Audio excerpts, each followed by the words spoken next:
Bueno, la serie de preguntas que me han formulado las tenemos aquí en escrito, pero básicamente queremos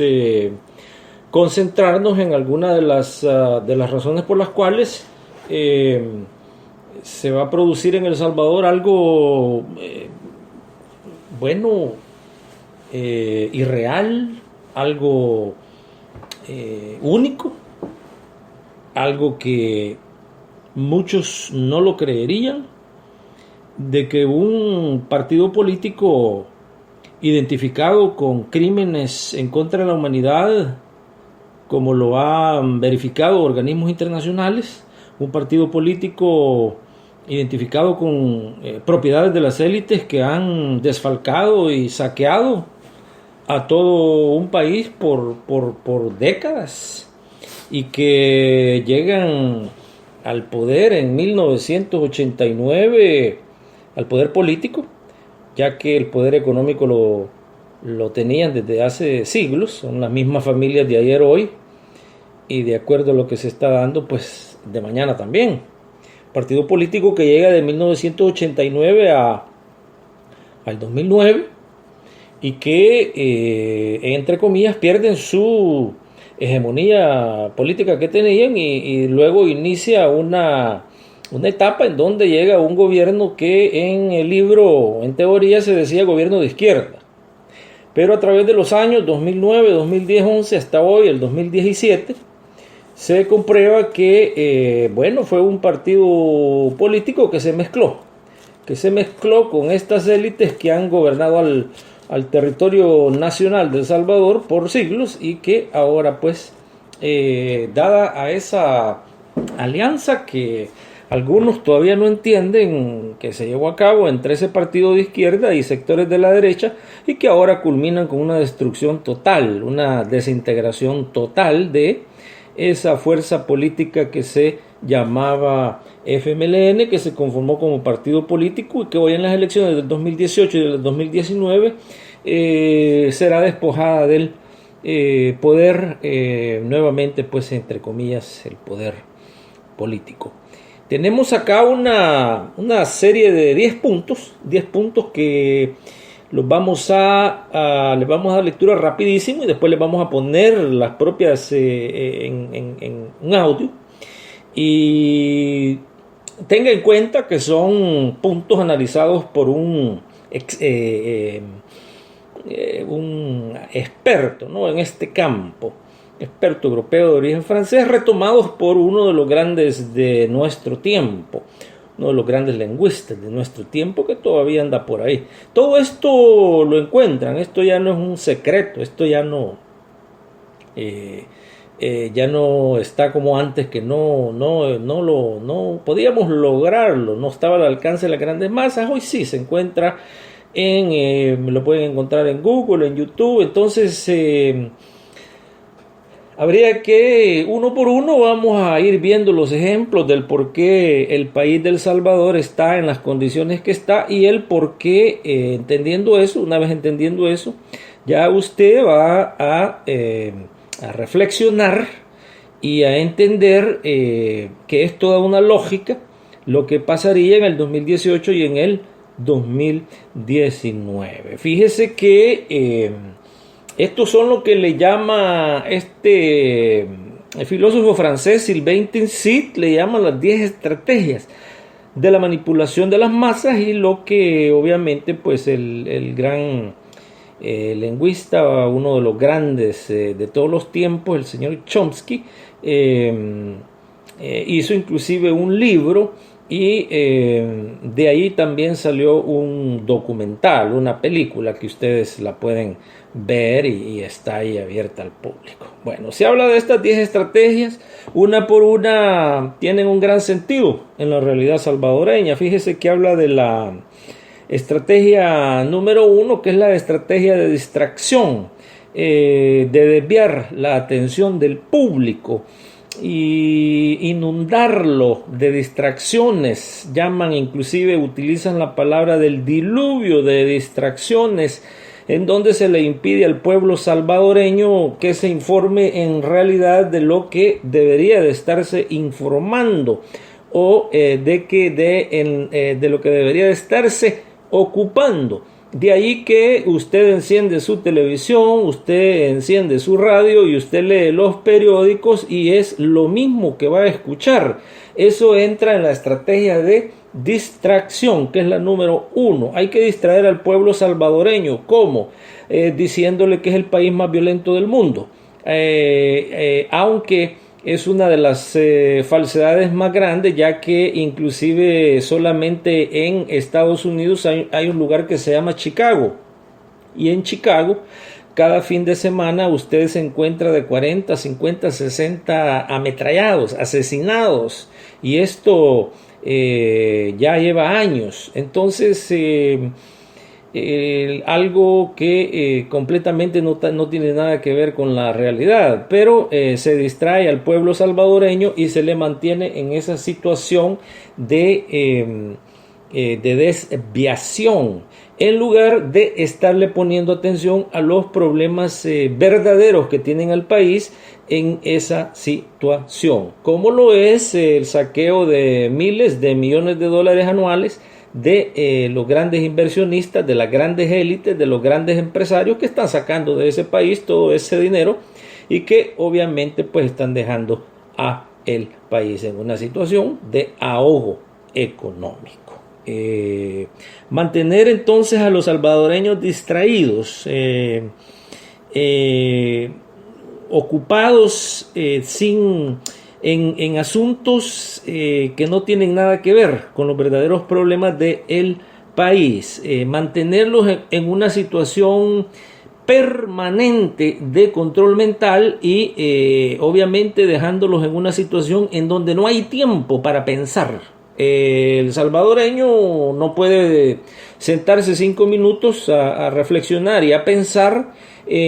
cómo puede cambiar a su país, precisamente por esa campaña de 24/7, le dicen 24 horas al día, 7 días a la semana, de ese diluvio de distracciones. En ese sentido se dice el filósofo, que es como la granja de los animalitos. Hay que tenerlos a todos engranjados. A la hora de entrar, entran, y a la hora de salir, salen sin salirse de la dirección en donde se han metido. Se habla también de la estrategia número 2, que es crear problemas y después crear soluciones. Obviamente en este sentido se habla de crear problemas para distraer a la población salvadoreña de lo que verdaderamente debería de estar buscando soluciones. En este caso se crea, por ejemplo, el problema de la inseguridad. Se crea el problema, por ejemplo, de la economía, del salario mínimo. Y luego después se habla allí mismo de que como hay el problema de la seguridad es tan grave, entonces la solución es darle más presupuesto a el aspecto militar, al departamento militar, a la defensa, y obviamente este dinero que va para estos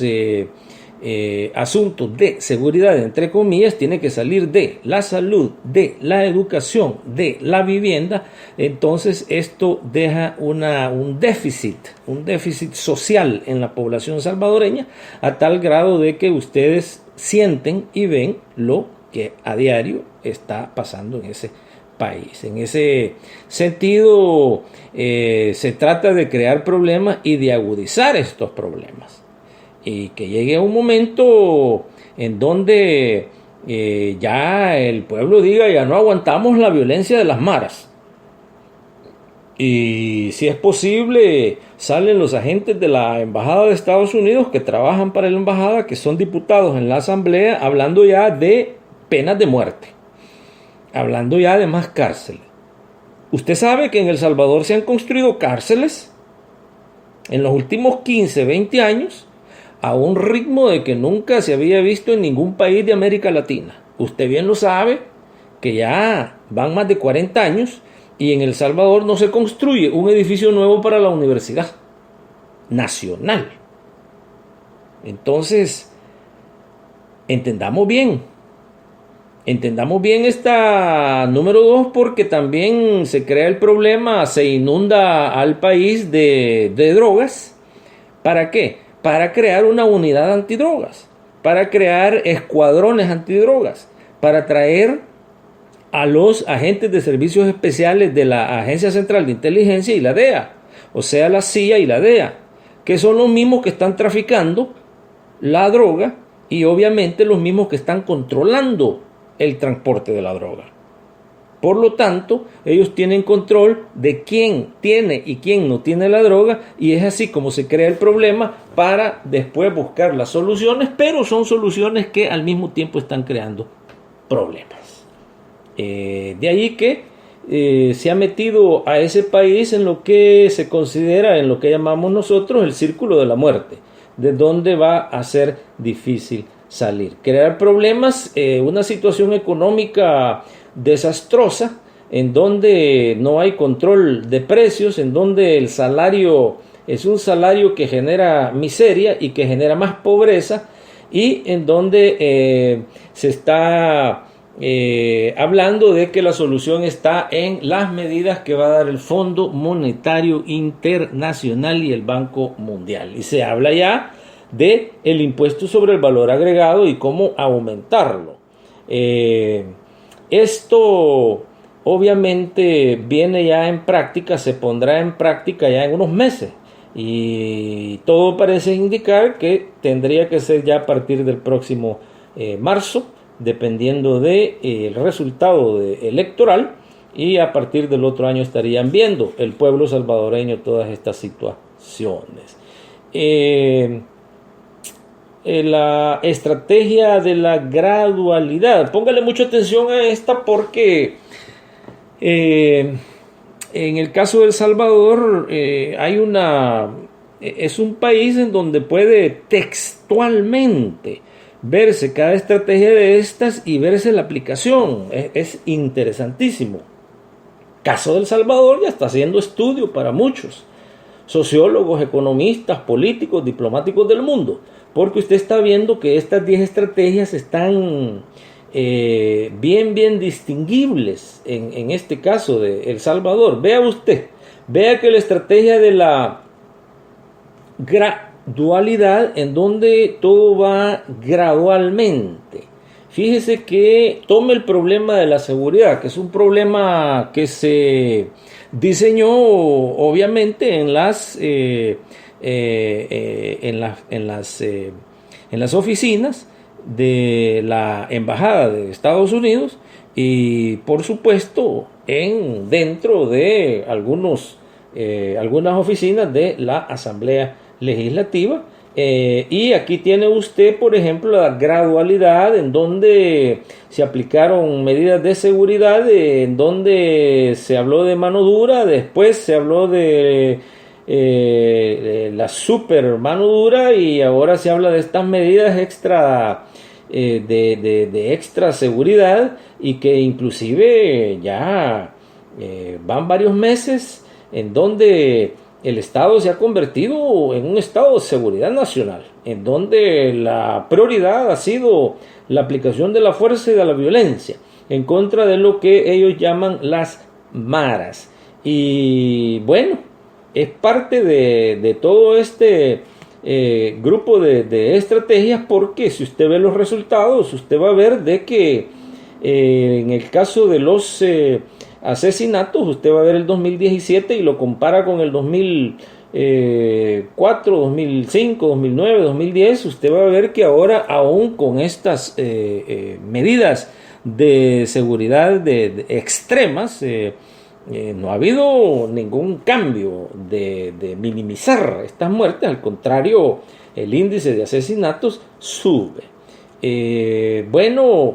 Está bien entendible también esta estrategia de la gradualidad cuando usted ve, por ejemplo, el caso de los impuestos, y que en la medida de lo posible han ido, inclusive hasta este impuesto de la seguridad, se le ha aumentado y se le ha puesto, y valga la redundancia, impuesto a las